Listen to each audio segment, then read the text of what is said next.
在耶稣里我们是一家人，在耶稣里我们是一家人，在耶稣里我们是一家人，从今直到永永远远，在耶稣里我们是一家人。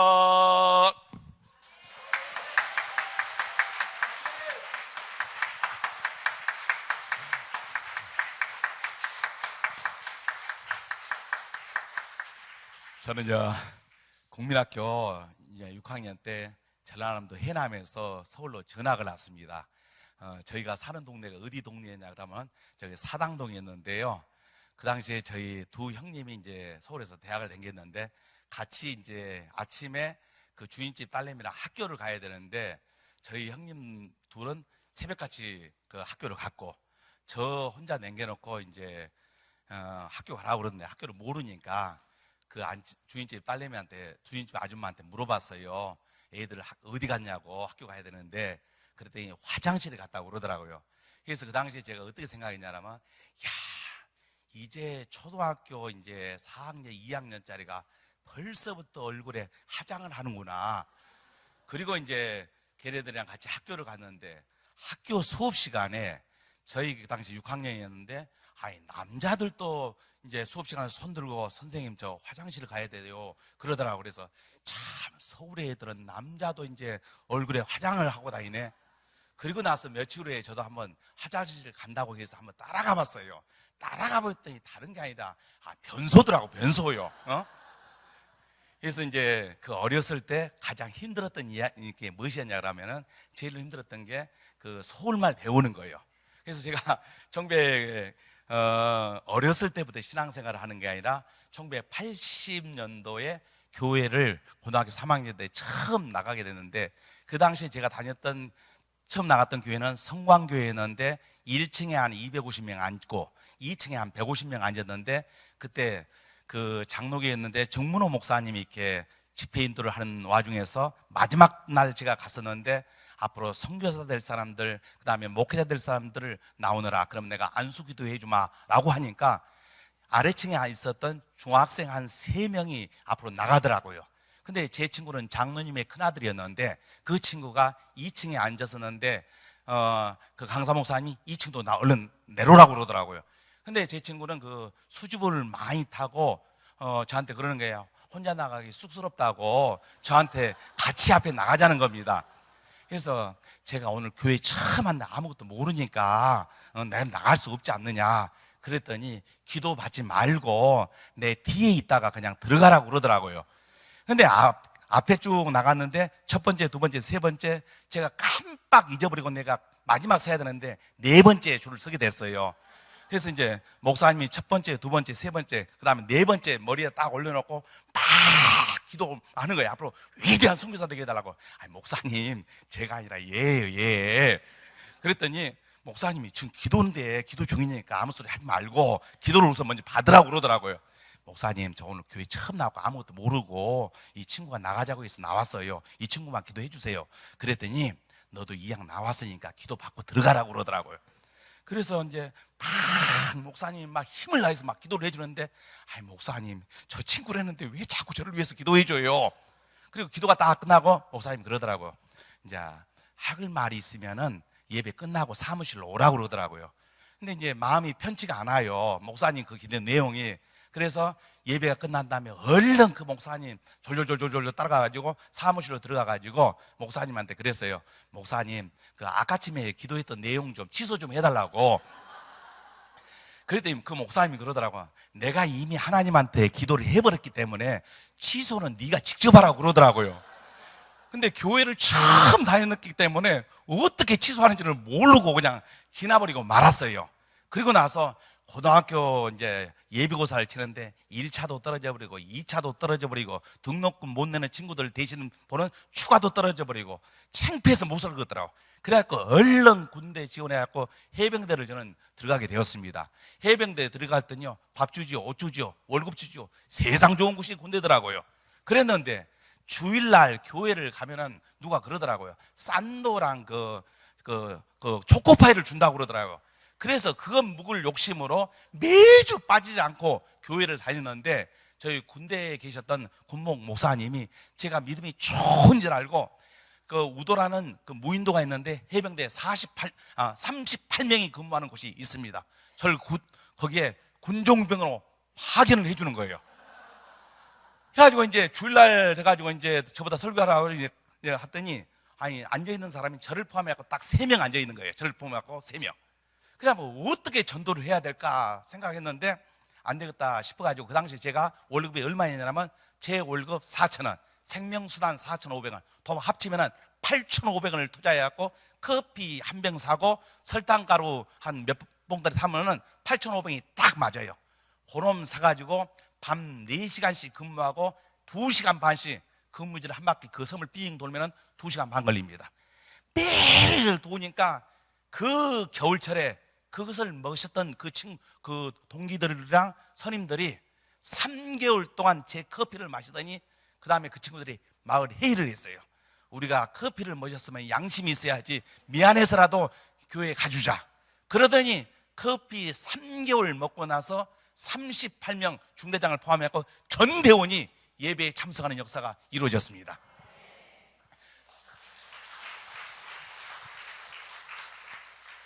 이제 그렇게 해가지고 이제 군대에서 제대하고 나서 무엇을 해 먹으면 제일 좋을까 했더니, 그 당시에 제가 공고등학교를 나왔기 때문에 그 포항제철에 취업을 했는데 한 달 월급이 98,000원밖에 못 받았어요. 대학 나오면 185,000원을 받는데, 그래서 안 되겠다 해갖고 한 달 딱 다니다 그만둬버리고 노량진 수산시장에서 오징어 장사를 했습니다.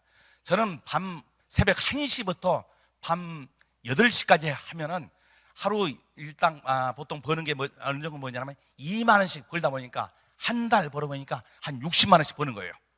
그래가지고 우리 형님이 저한테 그러더라고. 야, 어떻게 해서 나는 새빠지게 새벽까지부터 나가가지고 밤늦도록 일해도 18만 5천 원밖에 못 버는데 너는 60만 원 버느냐. 이 형님, 이건 우리는 험한 일입니다 하면서 생선 장사를 하는데, 제 고객들이 저만 보면은 아이고 총각은 목사님 돼야 되는데 오징어를 팔고 있다고 아니 그러는 거예요. 아니 한 사람만 그런 것이 아니라, 아니 아저씨들도 그러고 아줌마들도 그러고 할머니들도 그러고 할아버지도 그러고 오는 사람들마다 오징어만 사 먹으면 될 텐데 꼭 한마디를 해요. 총각은 목사님이 돼야 되는데, 총각은 목사님 돼야 되는데. 그리고 나서 9월 첫 주에 제 옆에서 장사하시는 정씨 아저씨의 딸이 초등학교 4학년이었는데 그날 주일날 6시에 저희 매장에 왔어요. 저희 매장이라고 해봐야 큰 게 아니라 딱 한 평짜리 공간이에요. 거기 가가지고, 삼촌 어저께 밤에 내가 꿈을 꿨는데 예수님께서 얼른 삼촌 저기 신학교 가갖고 목사님 되라고 했다고 그러는 거예요. 그래서 제가 물어봤어요. 너 혹시 개꿈 아니냐? 그랬더니 개꿈이 아니라 진짜라니까요. 그리고 나서 제가 이제 예비고사를 봐야 되는데 딱 2달밖에 안 남았어요. 딱 2달밖에 안 남았는데 제 고등학교 성적이 정말 좋았어요. 우리 62명 중에서 시험 볼 때마다 제가 61등밖에 안 되는 거예요. 뒤에 한 명밖에 없은 거예요. 그래가지고 이제 영어 시험을 이제 가끔 고등학교 때 보면은 아무리 잘 써도 12점 이상이 안 나와요. 그래 누가 그러더라고요. 자꾸 머리 쓰지 말고 머리 써가지고 그렇게 하지 말고 번호를 한 번이라도 한번 써봐라. 번호를 똑같은 거 쓰니까 8점밖에 안 나오더라고요. 그래서 제가 1984년도 11월 달에 이제 영어 시험을 이제 보러 가는데 누가 화장실에서 그러더라고요. 옛날에는 주관식이 없었고 다 객관식이었어요. 모르면은 문장 중에 긴 것에다가 동그라미 치라고 그러더라고요. 그래서 시험 문제 딱 봤더니 그 문제가 1번, 2번, 3번, 4번 있는데 문장이 긴 것이 있더라고. 그러면 얼른 동그라미 치고. 근데 어느 문장에 가면 아니 2번이랑 3번이 기르기가 비슷해요. 그러면 얼른 연필 잡아가지고 어떤 놈이 더 긴가 이렇게 딱 한번 재보고 길 것 같으면 동그라미 쳐버리고 했는데 1984년도에 제가 이제 그 예비고사를 봤는데 평상시 12점이 나와야 정상인데 그 해에 제가 92점이 나와버린 거예요. 92점이 나와. 그때는 이제 연세대 신과대학이 정기였고 감신대만 이게 정기였고 나머지는 다 후기여가지고 제가 이제 감신대를 들어가게 됐는데 거기서 이제 감신대에서 제가 7년을 공부하는 와중에 아무도 저희 교수님도 저희 목사님도 저한테 목사가 되면 얼마가 버는가 그것을 얘기를 안 하더라고요. 그래서 저도 묻지도 않았고, 그리고 나서 대학원 딱 졸업하고 파송을 받아가지고 그때 사람 처음 알았어요. 그러니까 60만 원을 생선장사 할 때 60만 원을 벌었던 사람이 7년 후에 60만 원을 받았더라. 그러면 좀 이해가 가는데 60만 원이 변해서 120만 원을 받았더라. 쌍손 들고 할렐루야 하잖아요. 근데 제가 간 현장은 참 열악한 현장이기 때문에 60만 원 벌던 사람이 7년 동안 쎄 빠지게 공부를 했는데 받는 금액이 15만 원을 받았더라. 할렐루야. 응? 우리 한번 할렐루야. 왜 얘기를 하냐라면은, 아니 15만 원이라는 것을 7년 전에 좀 가르쳐 줬었으면은 생각을 해봤을 텐데 7년 동안 내가 공부를 다 하고 나서 그때 사람 처음 알았어요. 그리고 나서 제가 이제 기도한 내용이 있어요. 하나님도 참 무심하시지. 7년 전에 저한테 한 번만 힌트라도 줬으면은 좀 생각을 해가지고 다시 한번 생각을 했을 텐데 공부 다 해놓으니까 지금 가르쳐 주면 어떡합니까? 그러고 나서 목회 현장에 딱 가서 목회를 하는데 목회 현장이 만만치가 않아요. 목회 현장이. 그래서 저는 어디로 내려갔냐면 교회가 없는 마을로 가서 개척을 해야 되겠다 하고 하다 보니까 용인군 용인읍 유방리로 교회를 개척하게 되었습니다. 우리가 보면은 이 개포동 교회는 왜 개포동 교회가 됐어요? 개포동 했으니까 개포동 교회, 개포교회가 되고, 제가 그 개척하는 마을 이름이 유방리였어요. 그러니까 그 시골 교회들은 다 제일교회나 중앙교회가 많더라고요. 그래서 유방 제일교회로 할까 아니면 유방 중앙교회로 할까 이렇게 고랬는데 1992년도에 그 일산 신도시랑 그 분당 신도시가 막 개척이 되면서 아름다운 교회라는 교회가 많이 생기더라고. 그래서 이왕이면은 교회가 아름다웠으면 참 좋겠다고 그러더라고. 그래서 아름다운 유방교회를 이렇게 이름을 딱 지었어요. 그래서 이제 저희 이제 그 지방에 있는 그 감리사님이 그러더라고요. 유방교회면 유방교회에서 무슨 너무 아름다운 유방교회가 있냐고 교회 이름을 좀 바꿔가지고 오라고 그러더라고요.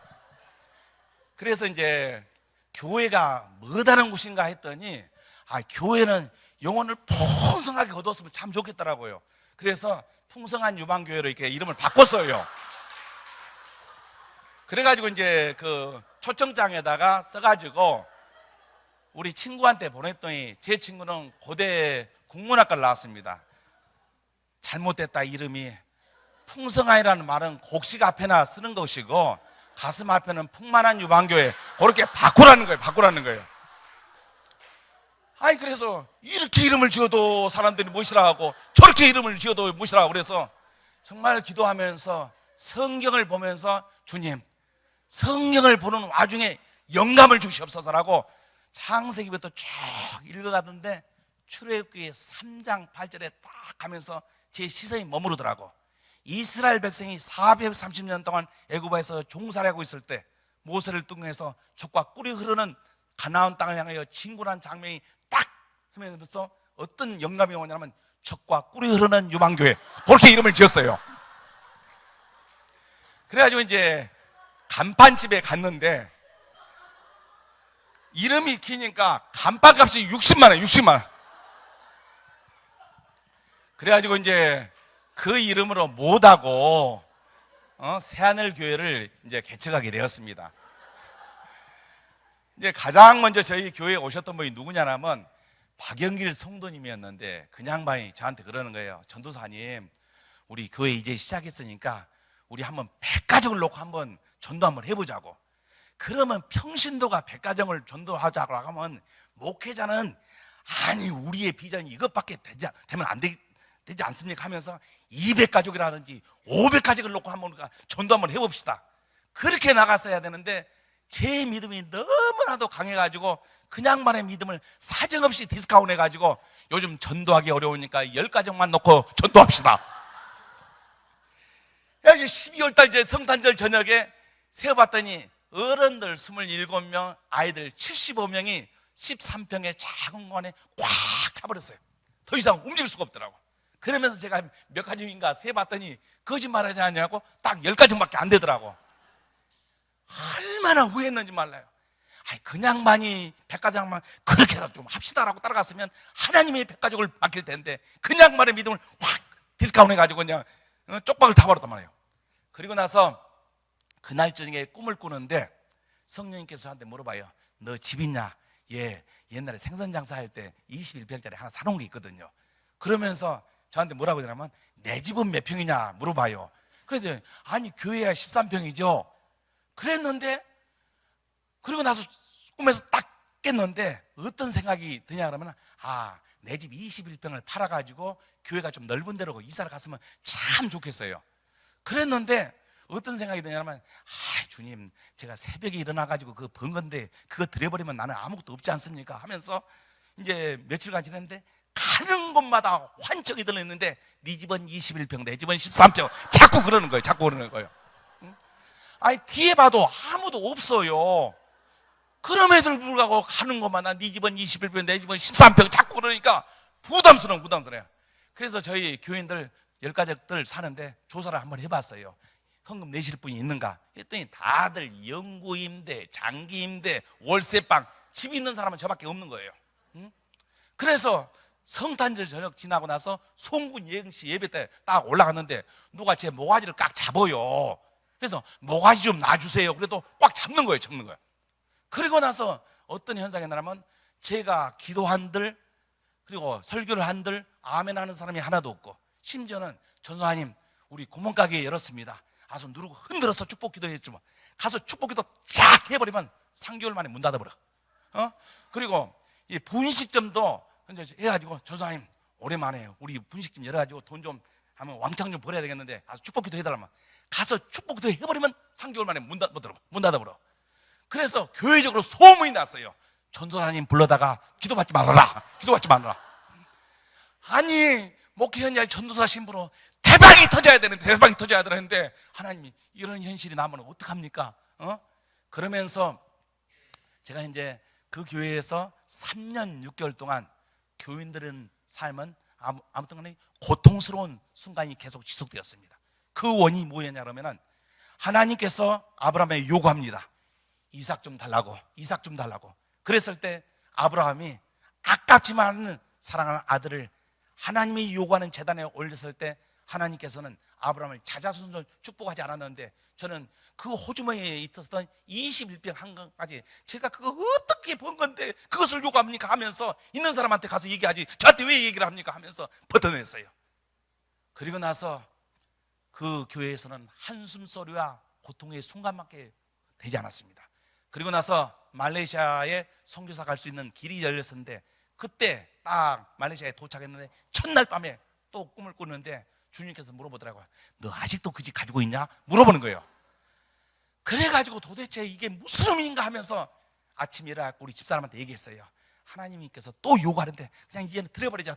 도저히 더 움켜쥘 자신이 없다. 드리고 나서 하나님께서 6개월 동안 호되게 기도하게끔 만들더라고. 밤마다 4시간씩 기도했습니다.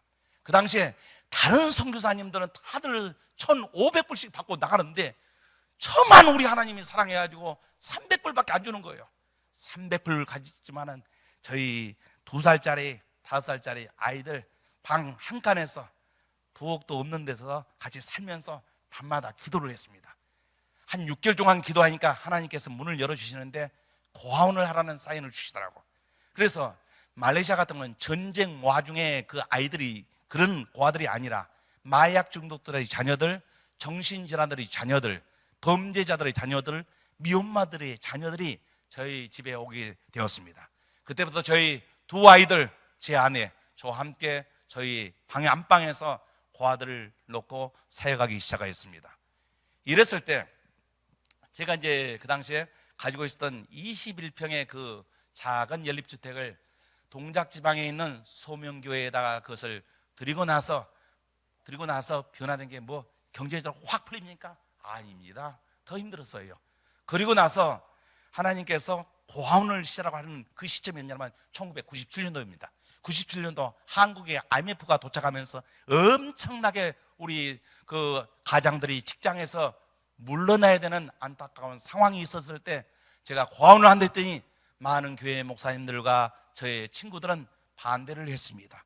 그럼에도 불구하고 성령님께서는 강권해서 고아원을 개원했더니, 고아원을 개원하고 나서 그 주택 집 앞에 문에 새벽같이 내려가면 누가 식용유를 갖다 놓은 사람, 쌀가게 같은 경우는 5kg, 10kg짜리 그 쌀을 파는데 방음, 공기가 안 통하고 날이 더웠기 때문에 방음이가 잘 나고 벌레가 잘 나기 때문에 못 팔면은 저희 고아원에 갖다 주고, 채소 가게 같은 경우는 말레이시아 기후가 28도에서 36도 오르락 내리다 보니까 금방 시들어버립니다. 시들어버리면 못 파니까 저희 고아원에 갖다 주고, 생선 가게는 얼마나 더우니까 빨리 그냥 상합니까? 상할 것 같으면은 저희 고아원에 갖다 주고, 정말로 그 슈퍼마켓 같은 경우는 기스나고 찌그러든 그런 깡통이 있고 유효기간이 임박하면은 못 파니까 저희 고아원에 갖다 주고, 제과점 같은 경우는 임박합니다. 유효기간이 못 팔면은 저희 고아원에 갖다 주고, 그렇게 하다 보니까 정말 하나님의 말씀을 따라서 성령님의 음성을 듣고 했을 때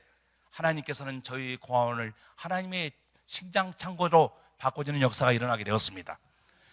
그리고 나서 하나님께서 이사야 54장 2절에서 3절 말씀을 딱 주면서 인도네시아에 가서 고아원을 개원하는 겁니다. 하나님, 인도네시아에 가본 적이 없습니다. 그럼에도 불구하고 성령님께서 강권하셔가지고 인도네시아 가는 배를 타고 수마트라는 섬에 도착했을 때 그 도착한 도시 이름이 두마이였는데, 거기는 버스라든지 택시가 없고 그 당시에 자전거에다가 자전거 바퀴를 단 3륜 자전차가 있어가지고 그 기사가 제 가방을 딱 낚아채더니 아왕 마나쁘기, 너 어디 갈 거냐고 물어요. 사이야 따따오, 나는 모른다고 그랬어요. 그랬더니 까무짜리 아모이, 너 아모이 찾으러 여기까지 왔지, 그러는 거예요. 그러면서 그 인도네시아 기사가 시골 암탉도 참 맛있고 도시 암탉도 맛있다는 거예요. 그래서 제가 먹을 것을 좀 탐합니다. 그래가지고 1kg에 여기는 암탉이 얼마입니까? 그랬더니 사투말람 리마뿔 올린 게 하룻밤에 2만 원 한다는 거예요. 근데 이 양반이 가만 보니까 제가 닭고기를 먹으려고 하는데 이 양반은 닭고기 1kg로 대접하는 것이 하룻밤이라는 것을 언뜻 얘기하더라고. 이 양반이 뭐냐면 시골 암탉이라든지 도시 암탉이라는 게 뭔 말이냐면 한국말로 용어로 고치면은 색시집이에요, 색시집. 그래서 하나님께 기도했어요. 하나님, 지금 당신이 인도네시아에 가서 고아원을 개원하라고 해서 여기까지 왔는데 저 양반이 나를 데리고 색시집으로 가고 있습니다. 빨리 발길을 밝혀달라고 기도했으니까 인도네시아 말로 루마사이아다, 루마사이아다, 내 집이 있다는 거예요. 그래서 내 집이 있다? 그럼 교회가 있겠냐고 물어봤어요. 그런데 월요일날 오후 4시 반이 조금 지났을 때 그 양반이 저를 데려다준 교회가 천주교회예요. 천주교회는 문이 잠겨버렸더라고. 그래가지고 다른 교회 가자. 그래가지고 두 번째, 세 번째, 네 번째, 다섯 번째, 여섯 번째 교회를 갔는데 다 문이 닫혔더라고. 인도네시아 목회자들도 월요일날은 공휴일이더라고. 그러고 나서 여섯 번째 교회를 딱 지나서 마왈 샤론이라는 교회에 도착했을 때 교회 문 바깥에 이런 팽상을 깔아놓고 있는 그 자매 6분과 한 남자분이 거기서 앉아서 있더라고. 그러면서 제가 도착하자마자 그 남자가 가까이 오더니 저한테 묻습니다. 어디서 오셨냐고. 그래서 말레이시아에서 왔습니다. 그러니까 그 남자분이 어저께 저녁에 내가 꿈속에서 외국인 한 사람이 온다고 해가지고 내가 당신을 기다리고 있습니다, 그러는 거예요. 그리고 나서 그분이 그러는 거예요. 뭐하러 여기까지 왔습니까? 그러길래 하나님께서 고아원을 개원하라고 해서 여기까지 왔습니다. 그랬더니 6명의 자매와 그 목사님이 그 자리에서 일어나가지고 하나님께서 우리 교회와 인도네시아를 축복하기 위해서 천사를 보내줬다라고 그들이 저를 환영해 주면서 게 큰 거 있거든요. 그거 먹을 줄 아냐고 그러더라고요. 잘 먹는다고. 그럼 새우는 더 잘 먹는다고 했더니 그러면 조금 있다가 그거 먹으러 가자는 거예요. 그러더니 그 목사님이 저한테 그러는 거예요. 고아원을 세우려고 했으면 돈은 얼마나 가지고 왔냐고 물어보더라고요. 그래서 하나님께서 돈은 안 주고 말만 했습니다. 그랬더니 그 인도네시아 목사님이 그 자기네 그 6명의 자매와 같이 계속 자기네 지방언어로 뭐라 하는데 무슨 말인지 모르겠어요, 저는. 그리고 나서 조금 있으니까 저를 데리고 부엌에 가더니 라면 한 개를 끓여주더라고. 그래서 시장하니까 우선 라면을 하나 때우고 조금 있으면 가겠지 하고 7시, 8시, 9시 반이 돼도 안 불러요, 안 불러. 응? 그리고 나서 안 되겠다 싶어가지고 바깥에 나가서 샤워를 하고 방으로 막 들어가는데 목사님 방에서 막 기도 소리가 들리는 거예요. 하나님, 오늘 한국 놈이 여기까지 왔는데 하나님이 보낸 사람입니까? 아니면 지 마음대로 온 녀석입니까? 그것을 물어보더라고. 그래서 제가 바깥에서 기도했어요. 하나님, 저들에게 하나님이 보낸 사람이라고 응답하여 주시옵소서 라고 기도를 막 했어요. 그리고 나서 아침 한 4시 반 되니까 그 목사님이 제 방을 막 두들기더라고. 그래서 제가 물어봤어요. 하나님께서 어떻게 응답합니까? 물어봤더니 그분이 그런 거예요. 협력해가지고 고아원을 개원을 하라고 했다는 거예요. 그러면은 당신 땅이 있냐고. 그랬더니 자기 개인명으로 된 게 500평이 있더라고, 교회 옆에요. 그러면은 그놈을 당신 명의로 하지 말고 교회에다가 헌금을 해서 내가 할 경우는 내가 고아원 하나 지어주겠다. 그랬더니 그냥 막 약속을 했어요. 그 즉시 저는 고아원으로 다시 와서 편지 한 장을 써가지고 팩스로 인천 화도교에다가 그 팩스 내용을 고스란히 고아원을 짓는데 500만 원 정도 필요합니다 라고 했더니 1999년도에 인천 화도교에서 아침 9시에 연락이 왔어요. 우리 교회 여성교회에서 500만 원을 헌금해서 고아원 하나를 지어드리겠습니다. 할렐루야. 자, 이 얘기는 뭡니까? 그 당시 쿠알라룸푸르에 고아원 하나를 운영하는데도 벅찼었거든요. 그럼에도 불구하고 성령님께서 강권하셔서 인도네시아에 딱 가서 순종을 했더니 땅을 만나게 해주시고 사람을 만나게 해주시고 재정을 만나게 해주시는 그 하나님, 여러분의 가정에 모시길 주님의 이름으로 부탁드립니다. 두 고아원이 잘 돌아가면서 저에게 원주민 선교를 할 수 있는 기회가 주어졌습니다. 말레이시아는 이슬람권이기 때문에 선교사의 입국과 선교 자체가 금지된 나라입니다. 제가 섬기고 있었던 그 당시에 오랑아슬레라는 원주민들은 보통 산 깊은 오지에서 살고 그 강 상류 지역에서 사는데 전기가 없는 데서 삽니다. 그러다 보니까 오락시설이라든지 라디오라든지 TV라든지 그런 것이 없습니다. 그러면 해가 딱 떨어지면 5시 한 반 되면은 결국 할 만한 일이 없지 않습니까? 자는 일이요. 그러다 보니까 이 종족들은 13살 여자아이가 13살 되면은 벌써 결혼하기 시작합니다. 13살에 결혼해가지고 어린이를 낳다면 보통 적게는 8명에서 16명 정도는 낳습니다. 40대의 그 어머니들은 한국의 80대 어머니처럼 아프고 시작해. 모두 움직여. 그래서 제가 가장 먼저 갔었던 종족의 그 추장이 저한테 얘기를 합니다. 먹을 양식 좀 갖다 다오. 그래서 고아원에서 있는 남은 것들 다 실어가지고 가지고 왔습니다. 그리고 한국에서 가지고 간 맨소랩이라든지 약품들을 가지고 갔습니다. 근데 그 추장이 그러는 겁니다. 우리 여동생이 있는데 허리를 쓰지 못해가지고 좀 일어나지를 못한다는 거예요. 그냥 그 여자 동생 데리고 와라. 내가 해준다. 그래서 그 여자가 데리고 와서 보는데 허리를 아파가지고 제대로 쓰지를 못하는 거예요. 그러니까 몸이 제대로 형성이 된 다음에 어린이를 낳았어야 했는데 막 쉬지 않고 막 낳다 보니까 쓰지를 못하는 거예요. 그래서 그 여자를 옷을 딱 윗도를 벗겨놓고 살살 허리를 마사지를 해주는데 너무나도 시원하면서 그 여자가 그런 거예요. 우개만 만져주지 말고 밑으로 좀 속옷도 벗으면서 궁둥이도 만져달라는 거예요. 그래가지고 이제 다시 벗겨놓고 맨손을 딱 짜가지고 양손으로 살살 만져줬어요. 그리고 나서 어떤 생각이 나냐면 남의 여자 궁둥이 만지다 큰일 날 것 같더라고. 그래서 주장한테 그랬어요. 이 여자, 당신 그 여동생이 서방이 있냐? 서방이 있다는 거야. 그러면 서방을 불러와라. 그래야 내가 만져준다. 그래서 그 여자보다 가서 얼른 서방을 불러왔더라고요. 그래서 다시 그 여자를 눕혀놓고 한쪽 궁둥이는 제가 이렇게 만져주면서 그 서방한테 가르쳐 줬어요. 이렇게 만져줘야 시원하다. 그리고 이렇게 만져줘야 치료함이 있다. 그랬더니 그 여자가 그날 제대로 마사지를 받고 나서 동네방네 다니면서 소문을 냈어요. 한국 놈이 궁둥이를 만드는 솜씨가 보통 얘기가 아니다. 근데 서방이랑 같이 와야만이 만져준다. 그리고 나서 두 번째 그 다음 주 금요일날 저녁에 갔는데 한 10팀이 또 온 거예요.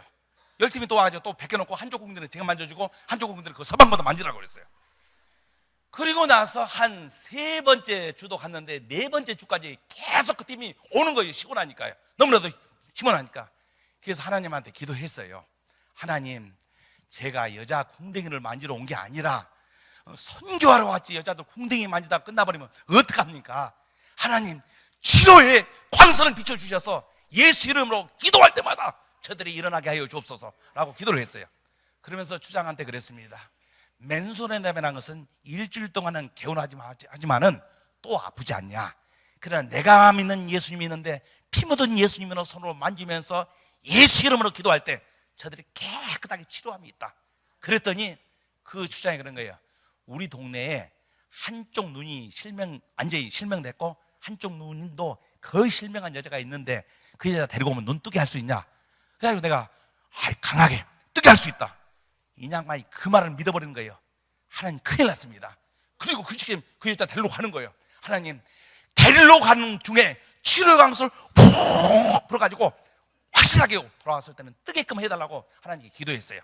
한 15분 지났으니까 조금 있어 보니까 우리 연구사님이 있는 데까지 왔더라고요. 그래서 제가 물어봤어요. 저 뵙니까? 안 뵌다는 거예요. 안 뵌다는 거예요. 그래서 하나님 이러시면 안 되는데, 그리고 놓고 그 여자를 놓고 안수 기도를 했어요. 안수 기도를 했더니 처음에 아무 반응이 없은 거예요. 주장이 그러는 거예요. 네가 기도하면은 눈이 뜨고 눈이 회복이 된다는데 왜 반응이 없냐? 눈이라는 것은 예민한 것이라서 시간이 필요하다. 근데 언제나 뜨냐고 그래요. 그래서 일주일 정도는 한번 기다려봐라. 그리고 나서 두 번째 판에 가서 또 기도를 했습니다. 두 번째 판에 가서 손을 얹고 기도를 했는데 이 여자가 협조를 안 해요. 협조를 안 해요. 아무 반응이 없더라고. 그래서 주장이 저한테 그러는 거예요. 멱살을 하나 딱 잡는 거예요. 네가 벌써 두 번째 거짓말 하지 않았느냐 그러는 거예요. 그래서 아니, 내가 이 여자를 지금 치료하고 있는데 이 여자가 협조를 안 한다. 협조를. 그러니까 주장이 막 동생을 야단쳐 협조를 해라. 네가 뭐든지 요구하는 대로 다 해줘라. 그리고 나서 두 번째 판도 실패하고 세 번째 판에 가서 기도를 하는데 어떤 생각이 드냐면, 장님이 된 경우가 여러 가지가 있더라고. 나을 때부터가 있고 사고로 된 경우도 있고. 근데 이 양반은 제가 이제 그 당시에 뭐 잘 아는 것도 아니고 그래가지고 제가 있거니 하고 죄를 토해야만이 성령님이 역사한다. 그런 어떤 심정적인 그게 좀 이제 다가와요. 그래서 그 여자한테 물어봤어요. 자매 그 죄 지은 것도 있으면 토해내야만이 성령이 역사한다. 그랬더니 그 자매가 그러더라고. 한참 생각하는데 나는 도둑질한 것도 없고 못된 짓거리 한 것도 없고 근데 죄가 없다는 거예요. 그래서 제가 하나님한테 그랬죠. 주님, 죄가 없다는데 어떻게 해요? 그랬더니 주님께서 저한테 물어보는 거예요. 너는 엄마 젖을 얼마나 몇 살 때까지 먹었냐? 그걸 물어보더라고. 알았다. 그리고 그 여자한테 물어봤어요. 엄마 젖을 몇 살 때까지 먹었어? 그랬더니 3살 때까지 먹었다는 거예요. 그러면은 엄마 젖이 부족했을 때 당신 깨문 적이 있지? 깨문 적이 있다는 거예요. 바로 그것이 죄다. 그리고 나서 그 여자가 눈에서 달고똥 같은 눈물이 주룩주룩 흐르는 거예요. 이야, 이거 성령님이 역사하네. 그리고 나서 그 다음 판에 또 가서 기도하는데 그 여자가 눈을 안 떠버리는 거예요. 치료도 안 되고. 주장이 그러는 거예요. 네가 벌써 4번째 아니냐? 아니다. 우리 예수님, 너 병원에 한번 가봐라. 의사 선생님이 환자를 치료하다고 급히 죽어가는 사람이 있으면 그 사람 치료하러 가지 않느냐? 우리 예수님 다른 마을에 급한 환자 생겨갖고 그 사람 치료하러 갔다. 그랬더니 언제 오시냐고 그러더라고요. 그래서 다음 주 토요일 날은 오신다. 그리고 나서 제 후원자들한테, 기도회 그 후원 그룹한테 얘기를 했어요. 어쩌다가 내가 눈이 뜬다라고 했는데 지금 고전을 면치 못하고 있다. 그리고 이제 4판을 연판을 했는데 뜨지도 못하고 지금 곤욕을 치르고 있다. 기도 좀 같이 좀 하자. 그리고 나서 5번째 판에 딱 갔는데 누가 저한테 그러는 거예요. 아이고, 그 총각인데, 목사님, 그 여자 2년 전에 큰 병원에 가가지고 이미 야간첩 쓰지 못하고 실명한 여자인데 최근에 무당한테 다니면서 귀신이 들려버렸습니다. 그 얘기를 하는 거예요. 이거는 귀신을 쫓아내야 또 치료가 되네. 그리고 나서 그 여자를 놓고, 제가 국내에서 목회할 때 귀신을 또 쫓아내본 경험이 한 번도 없어요. 그리고 그 여자를 놓고 양쪽 귀를 딱 잡고 이렇게 쭉 올렸어요. 올리니까 이 양반이 쭉 올라오면서 눈이 확 휘들어 이제 막 돌아가면서 하얀 흰자가 내려오는데 얼마나 무섭던지 주님 무서워요. 얼른 좀 나가라고 하세요. 아니, 그 얘기를 했다고 해가지고 이 여자가 머리끝에서부터 발까지 하얗게 되면서 온몸이 땀으로 젖어버리더라고. 성령님, 귀신이 나갔습니다. 선포를 했어요. 그리고 다음 주 6번째 반에 분명히 눈을 뜰 것이다 막 선포를 내가 했어요. 그리고 나서 6번째 판에 가서 딱 기도를 하는데 이 여자가 뵌다는 거예요. 할렐루야.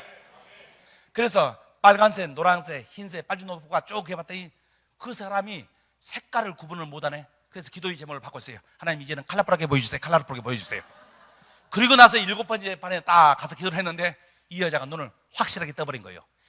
그 현장을 목격했었던 78명이 주님을 영접하는 역사가 일어나게 되었습니다.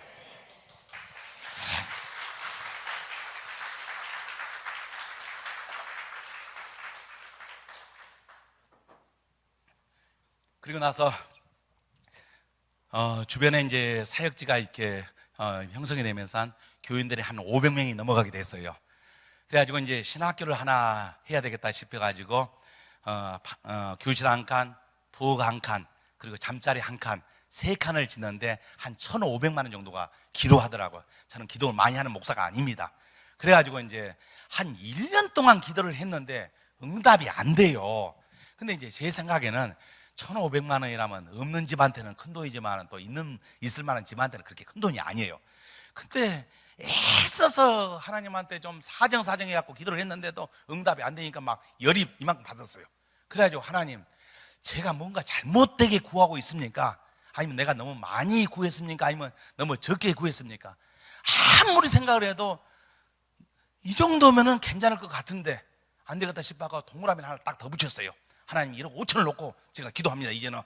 그랬더니 2주가 딱 지나고 나서 인천에 있는 논영교회 그 목사님이랑 장로님들이 저희 선교 현장을 방문했어요. 그리고 나서 선교사님 지금 무엇을 놓고 기도합니까? 저한테 묻는 거예요. 그래서 제가 간증을 했죠. 1,500만 원을 놓고요 1년 내내 기도했는데 응답이 안 오고 그 열받아가지고 지금 현재 동그라미 하나 더 붙여갖고 1억 5천을 놓고 지금 현재 기도하고 있습니다. 그 내용을 듣더니 그 목사님이랑 그 장로님들이 거기서 그냥 협의를 해가지고 그러면 우리 교회에서 1억 5천만 원을 대가지고 신학교 하나 지어드리겠습니다. 할렐루야, 할렐루야. 사랑하는 성도 여러분, 여러분 가정에 혹시 재정적인 것을 놓고 아주 그토록 기도하는데 응답이 안 되신 분들이요, 한번 생각해 보죠. 오늘 저녁에 가가지고 동그라미 하나를 더 적게 붙였는가, 아니면은 동그라미 하나 더 붙여가지고 하나 앞에 한번 기도 한번 해보자 말이에요. 왜냐하면 하나님은 우리들에게 할 수만 있으면 더 좋은 거, 더 귀한 것을 주려고 하는데 째째하게 우리가 대접을 가지고 이제 하나님 축복해달라고 하니까 대접에다가 쏟아버리면 다 바깥으로 쏟아져 버리잖아요. 큰 그 세수 대야를 놓고 우리가 기도를 해야지. 그래서 재정적으로 어려운 가정이 있다라면 오늘 돌아가서 동그라미 하나 더 붙여가지고 확실하게 주님께 다시 한번 상의 한번 해보세요. 주님께서 정말로 여러분이 절절한 상황이라면 반드시 응답되는 역사가 일어나리라고 저는 믿습니다. 저는 목회자가 돼가지고 30년이 지났을 때 저희 두 아이가 서울대 의대, 연대 의대를 들어가가지고 1년에 등록금이 한 300만 원 정도 들어가더라고. 그래가지고 이제 어려운 상황이었을 때 저희 선교 현장에 중국계 화교교인인데 띵농 자매가 저한테 아이들 등록금을 어떻게 하느냐라고 해서 지금 이제 융자를 좀 내가지고 지금 현재 해결하고 있다고 했을 때 목회자가 빚을 지면 안 된다 하면서 그분이 1억 6,500만 원을 저한테 주시면서 아이들 등록금 하라는 거예요. 할렐루야. 처음에는 그게 기적인 줄 알았어요. 그래서 제가 다시 한번 생각을 해봤어요. 왜 그러냐면 제가 생선 장사할 때 60만 원을 벌었는데 목회자 돼가지고 15만 원을 받았어. 그래서 제가 목회 그 당시에 30년이 딱 지났는데 매달 제가 얼마씩 손해봤냐 그러면 주님 따르다가 45만 원짜리 손해봤어요. 1년에 제가 500만 원 손해봤습니다. 30년을 더 하니까 1억 5천만 원을 손해봤더라고. 1억 5천만 원에다가 이자 조금 더 하니까 1억 6,500만 원이 딱 나오더라. 그래서 이것은 기적이 아니라 하나님한테 심어놓은 거 되돌려받는 역사가 일어났습니다. 사랑하는 성도 여러분, 여러분 11조 하죠. 감사한금 하죠. 성교비 하죠. 그거요 심는 겁니다. 심는 거. 그래서 여러분이 언제 필요한가 그거 하나님께 요구하세요. 제가 11조 내는 거 분명히 써놓으세요. 얼마 지금 드렸는가, 그리고 감사한금 얻는가 써놓고 성교비 얼마 드렸는가 써놓으세요. 그래서 정말로 필요한 상황이 되라면 하나님한테 여러분이 요구하십시오. 하나님은 이자까지 조금 더 쳐가지고 복리이자로 해서 다시 리턴하는 역사가 여러분의 가정에 임하시길 주님의 이름으로 부탁드립니다. 그리고 나서 제가 이제 2004년도에 동말레이시아로 가게 됐는데, 동말레이시아는 저희 이반족이 살고 있습니다. 이반족은 예전에 보면 어떤 종교로 소문이 나면 사람의 목을 사냥을 하는데 목을 잘 나와요. 그리고서 사람의 목을 많이 잘 나오는 사람이 추장이 되었고, 사람의 목을, 남자 같은 경우는 목을 잘 나오지 못한 남자들은 용맹성이 없다고 해갖고 여자들이 결혼을 안 해줬습니다. 그만큼 잔인한 종족이었는데, 제가 2004년도에 이반 종족을 들어갔을 때 가장 먼저 들어갔었던 마을이 낭악거시시라는 마을이었는데, 그 마을은 도착했을 때 오후 4시 반 정도 됐어요. 남자들은 한 명도 없더라고. 다른 마을에 장례식을 가가지고, 그리고 나서 여자들만 거기에 남아있더라고. 그래서 조금 있으니까 한 8시 정도 되니까 그 추장의 부인이 맛있게 음식을 좀 해오더라고. 그거 먹고 나서 그 추장의 부인은 다른 집에 가서 잠을 자기까지 했어요. 근데 이 반족 한 가족이 어떻게 사냐면 방이 없어요. 한 방에서 할아버지 부부, 아들 부부, 손자 부부가 대가족이 한 방에서 삽니다. 그 이유는 뭡니까? 예전에 종족 전쟁이 일어났을 때 사람들이 살아남기 위해서 한 방에서 같이 자는 겁니다. 그리고 나서 9시 반 정도 됐는데, 제가 이제 날씨는 더우니까 옷도리도 벗고 바지도 딱 벗어놓고 이제 잠을 자려고 하는데, 조금 있으니까 추장의 부인은 30대 중반의 부인이었는데 베개 하나를 가지고 와서 제가 누워있는데 바로 옆에서 잠을 자려고 하는 거예요. 그리고 나서 한 10분이 지났는데 어떤 생각이 나느냐고 하면은, 옛날에 우리가 그 구약 성경에 보면 요셉이라는 남자가 있었는데, 그 보디발의 집에 가서 일 좀 하다가 잘 했었는데 보디발 아내가 유혹을 합니다. 그러다가 웃돌이 하나 뺏겨가지고 감옥에 간 이야기가 나오더라고. 얼떻게 그 생각나니까 저는 바지까지 그냥 벗어놓았으니까 꼼짝없이 당하겠더라고. 그 즉시 일어나가지고 웃돌이 입고 또 바지도 입고, 그리고 이러고 이제 밤에 잠을 자는데 새벽 4시 반 정도 딱 넘으니까 그 여자가 부시락 하면서 일어나더라고. 그러면서 저한테 물어보는 거야. 당신 기독교인이냐고. 제가 거기 들어가서 저는 선교사입니다, 목사입니다, 기독교인입니다 말 한마디도 안 했어요. 한마디도 안 했어요. 잠을 자줬어요. 그리고 나서 그 여자가 옆에서 잡는데도 제가 이를 악물고 만지지도 유혹하지도 않고 잠을 잘 자줬어요. 그랬더니 그 여자가 그러는 거예요. 당신 기독교인 아니냐고. 그렇다고 그랬더니, 그러면 나도 기독교인이 되면 어떻게 되냐 그러는 거예요. 그래서 제가 그랬어요. 될 수가 있다. 근데 자기 남편한테 허락을 받아야 된다는 거예요. 그러면서 아침 7시가 조금 넘으니까 그 남편이랑 동네 남자들이 다 그 마을로 다시 왔어요. 그리고 나서 그 추장한테 저를 소개합니다. 부인이. 내가 어젯밤에 이 남자랑 밤 9시 반부터 새벽 4시 반까지 잠을 잤는데 더듬지도 만지지도 않고 유혹도 하지 않고 나를 지켜주더라. 그러면서 그 추장이 그러는 거예요. 요새 그런 남자 있냐고. 그러면서 도대체 당신은 어떤 사람을, 어떤 신을 믿길래 우리 부인을 이렇게 잘 보여줬냐고. 제가 그랬어요. 내가 믿고 있는 예수님이 있는데, 예수님을 믿는 사람은 어디로 가든지 축복해주고 도와주고 해결해주는 그런 분이시지 해코지 하시는 분이 아니다. 그래? 그런 분이라면 나도 이런 기독교인이 한번 돼보겠다고. 그러면서 나 혼자 당신 말을 들어서는 안 된다는 거예요. 그러면서 그 동네에 자기가 22가족이 그 마을에 살고 있는데 22가족 178명이 거기에 다 모여갖고 마을 회의를 하는 거예요. 회의를 하는데 가장 먼저 또 누가 간증해요? 어젯밤 저녁에 저랑 같이 잠잤던 그 추장의 부인이 또 간증을 하는 거예요. 내가 이놈이나 어저께 9시 반부터 새벽 4시 반까지 잤는데 더듬지도 유혹도 하지 않는 이런 분이 믿는 신이라면 우리도 한번 따라가 보자. 그랬더니 추장이 이러는 거예요. 이런 신이라면 우리 개종 한번 해보지 않겠냐고 하면서 178명이 그 즉시 집단적으로 개종하게 되었습니다.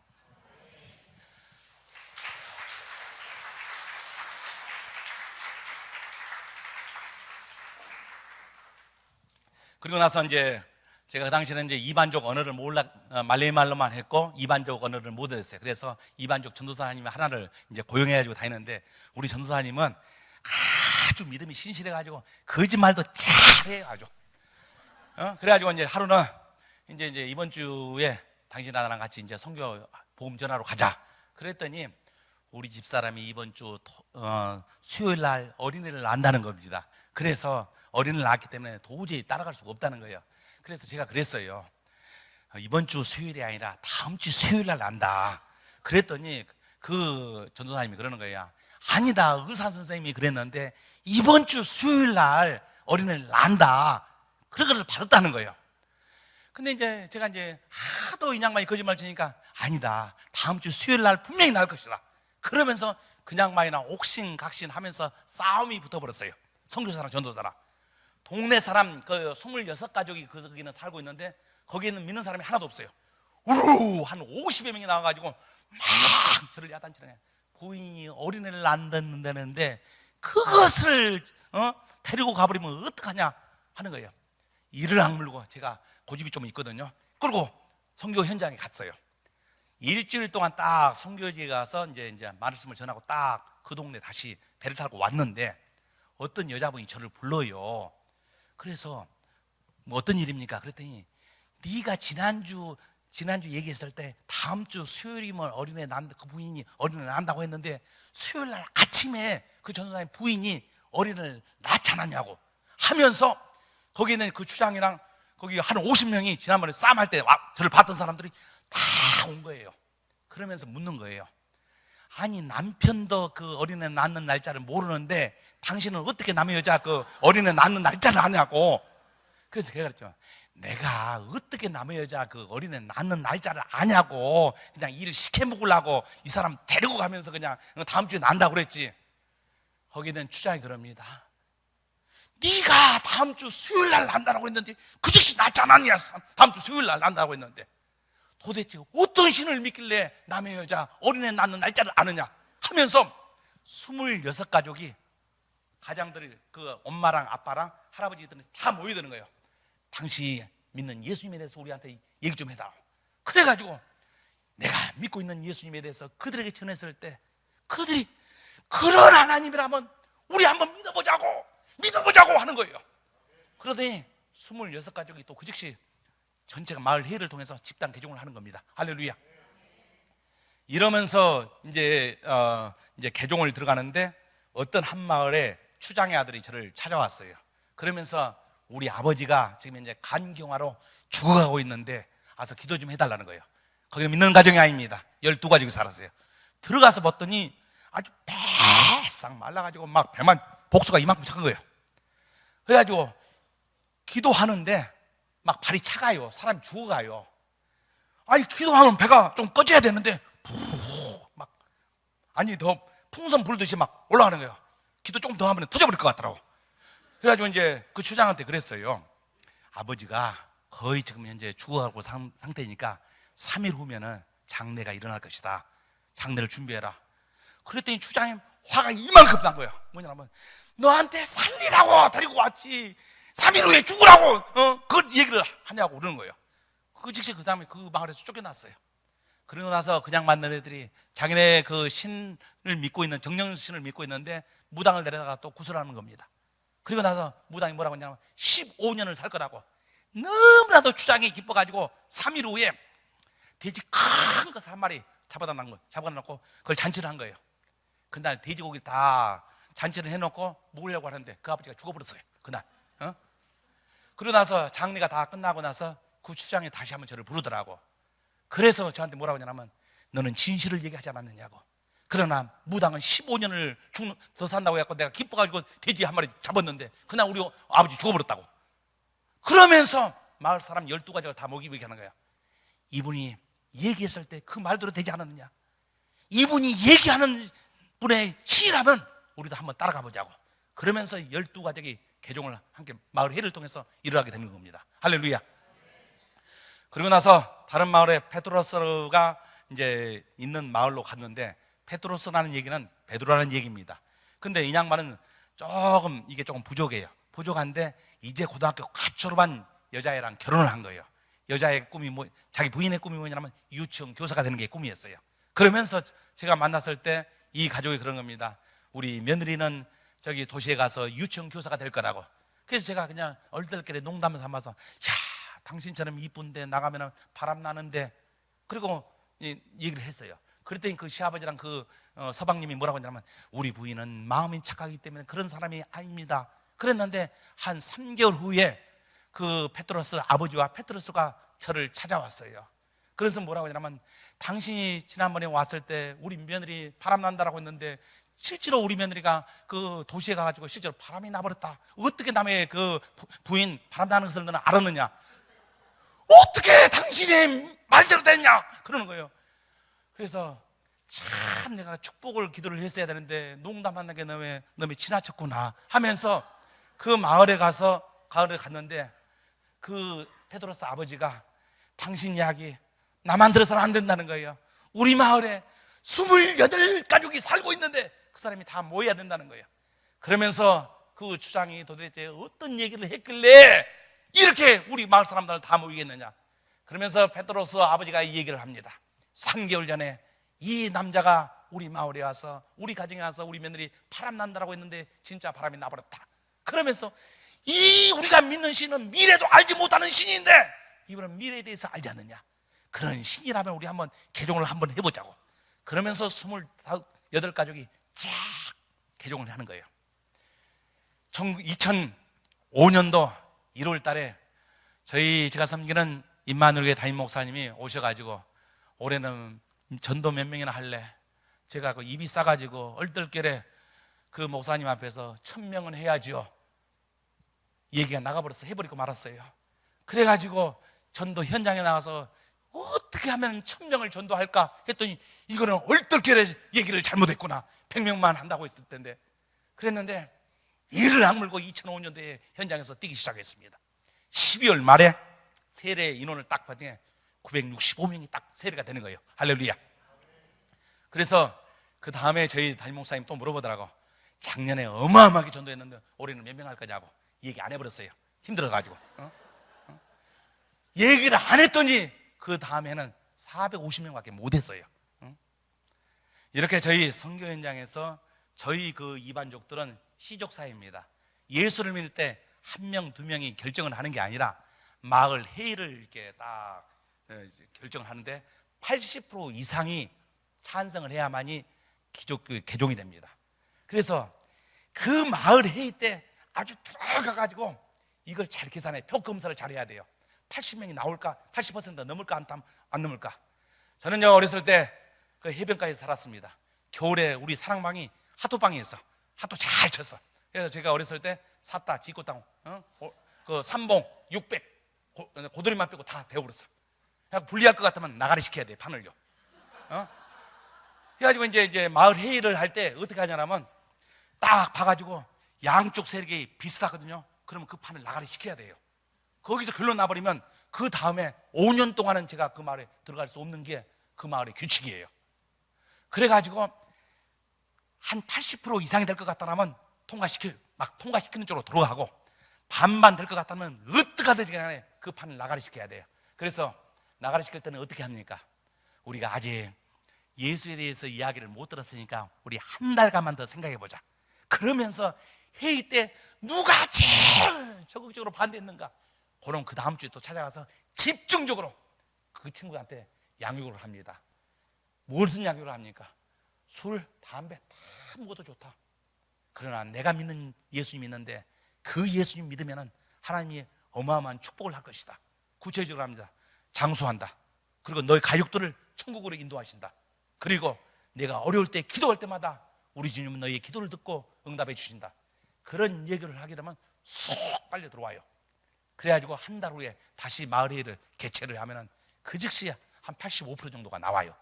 그렇게 해가지고 이제 23년 동안을 제가 사역하다 보니까 105개의 마을 학교는 지금 현재 저희가 매주 학교 가서 체포를 인도하는데 전교생들이 다 모여서 예배드리는데 한 저희 교인들이 한 4,300명이 넘어가게 되더라고. 교회는 신학교 때 제가 이제 기도한 게 있어요. 40개 정도는 내가 개척해야 되겠다. 어느 순간에 56개의 교회가 넘어가게 되었습니다. 사랑하는 성도 여러분, 저와 제 아내 그리고 제 아이 작은 애들이 현장에 갔습니다. 아무것도 몰랐습니다. 말레이 말도 모르고 중국어도 모르고 이반족 언어도 모르고 그랬습니다.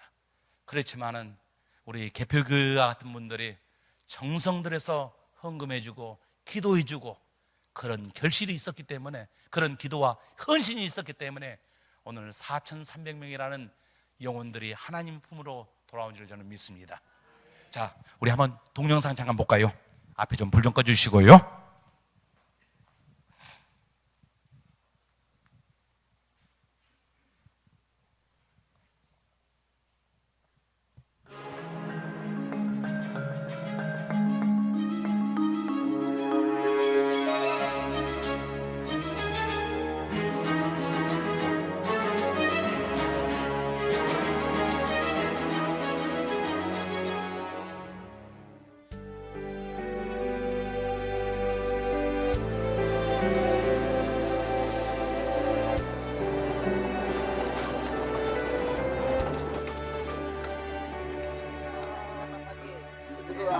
Tuhan. Selamat datang. 우리가 머나먼 여행길 혼자라 생각하지 마. 이 사람들의 관계전도예요. 관계전도. 제가 그들의 친구가 돼줘야 되고 가장 밀접한 이웃이 돼줘야 되는데 그걸 하려면 많은 시간을 그들한테 투자를 해야 돼요. 산이 높고 몹시 험하여도 메마른 광야 끝이 없다 해도 주님과 함께 가는 길이라면 아무 두려울 것 없어. Maya, tay ko dalawang regyo. Dapat ko isa ka lang. 한 명이라도 사랑해야지. 한 명이라도 더 영혼을 건져야지. 이게 주님의 마음인 것 같아요. 이게 주님의 마음. 올수록 주님과 함께 감을 기억해요. 주님 언제까지나 함께해요.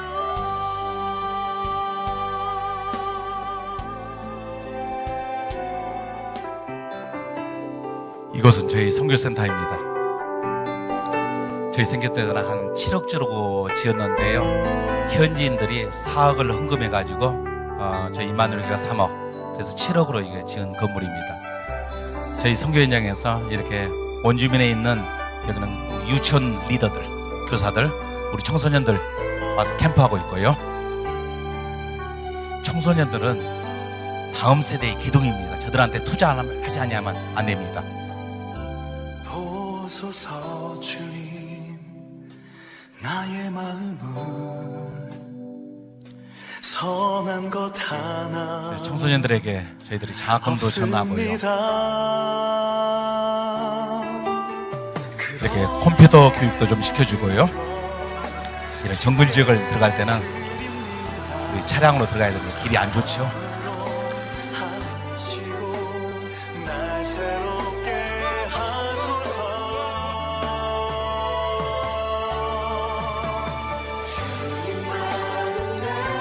교회를 지을 때는 교인들이 모든 정교인들이 나와서 이렇게 헌신합니다.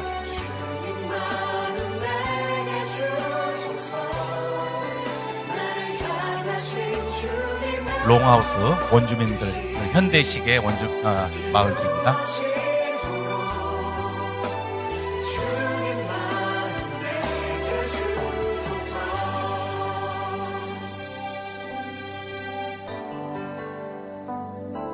보소서 주님 나의 마음은 제 폼이 양복을 한 번도 안 입죠.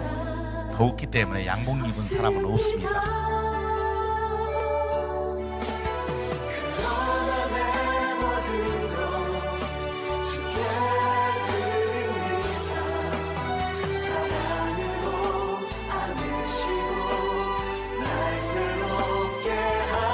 이번 애들은 정령신을 믿기 때문에 이렇게 사람의 해골을 갖다가 천장에다 매달아 놓습니다. 세족식 하고 있고요.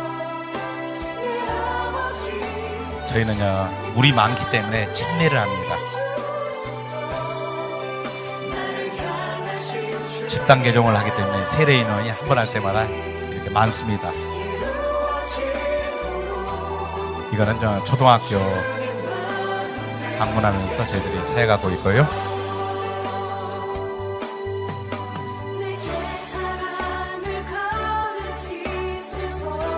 지금 유치원을 저희가 네 지역에서 지금 이제 하고 있습니다.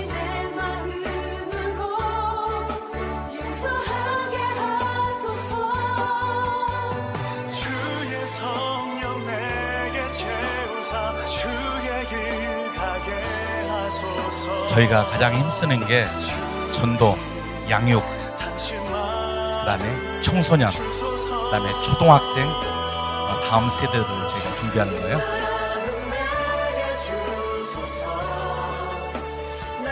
지난주에 저희 롱하우스 22가족이 주택이 불이 나가지고 한꺼번에 다 타버렸습니다. 장애인 한 사람은 나오지 못해가지고 숨을 거두었고요. 그래서 바로 먹을 양식과 입을 헌옷들을 지금 현재 제공해주고 지금 왔습니다. 여기 이쁜 여자 있죠? 제 아내입니다. 얘네들은 제 아이들이고요.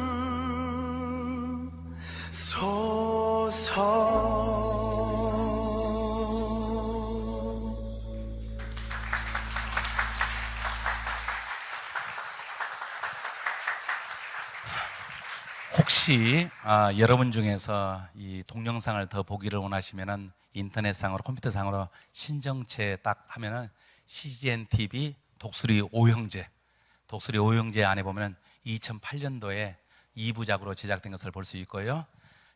C 채널 한인 디아스포라 프로그램에 보면 한 1시간짜리 저희 또 현장을 한 개도 있고 CTS 미러클 7천인가 8천인가 그 프로그램이 있습니다. 거기서 제 선교 현장을 좀 보실 수가 있습니다.